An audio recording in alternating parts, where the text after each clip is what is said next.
నా వైఫ్ కు ఫోన్ చేసి చాలా రోజులు అయిపోయింది, ఒకసారి చేద్దాం. ఏం చేస్తున్నావు? నా వైఫ్ చాలా మంచిదబ్బా, నేనంటే చాలా ఇష్టం నా వైఫ్ కి.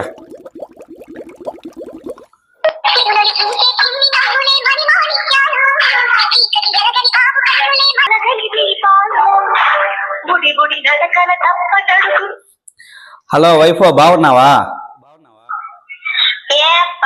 బాగలేకూడదు అనుకుంటున్నావా ఏంటి? అనుకుంటావులే, పెళ్ళామంటే ఇష్టం ఉంటాయి కదా. మరి ఊళ్ళో ఉన్న వాళ్ళందరూ ఇష్టము, పెళ్ళామంటే ఇష్టం ఉండదు. ఇదేందబ్బా ఇదే?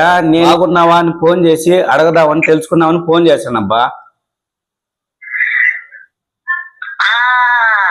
ఊరికే అట్లా అడుగుతాను. ఏ సచ్చినానా పచ్చినానా, చచ్చింటే ఇంకో దాన్ని తెచ్చుకుందాము, దాంతో ఉందాము అని అనుకున్నామని ఫోన్ చేసినావులే. ఒకవేళ నేను చచ్చినా కదా, నిన్ను నీతో ఉన్నదాన్ని ఇద్దరిని పట్టుకొని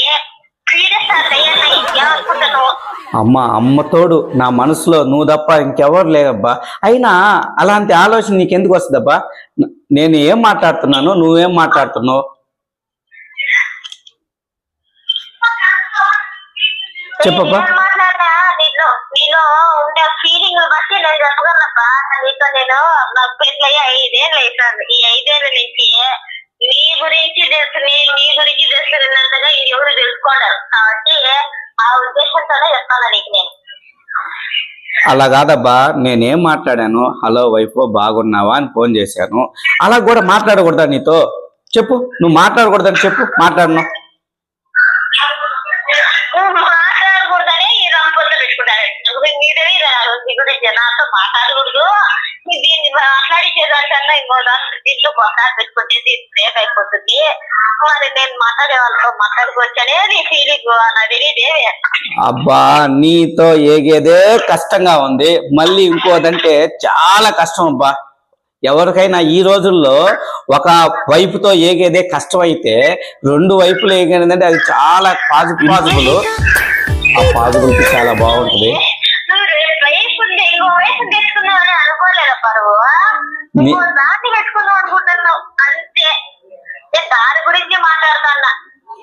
నేను అలా ఏం ఆలోచించలేదబ్బా.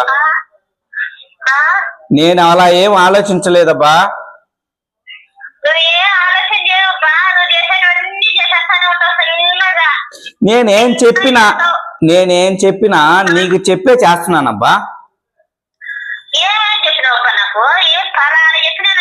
నేనేం చెప్పలేదా చెప్పు. నీ చెల్లెలి పెళ్లికి డబ్బులు ఇచ్చినావు, నాకు చెప్పించినావా? నీ తమ్ముడు పెళ్లికి డబ్బులు ఇచ్చినావు, నాకు చెప్పించినావా?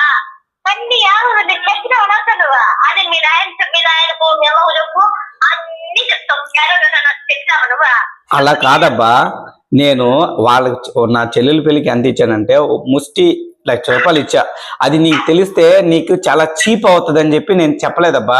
మా తమ్ముడు పెళ్లికి ముష్టి 10,000 ఇచ్చా. అది నీకు తెలిస్తే చాలా చీప్ అవుతుంది అని చెప్పి నేను చెప్పలేదబ్బా. అందుకని చెప్పలేదు నేను, లేకుంటే చెప్పుండేవాడిని. అవన్నీ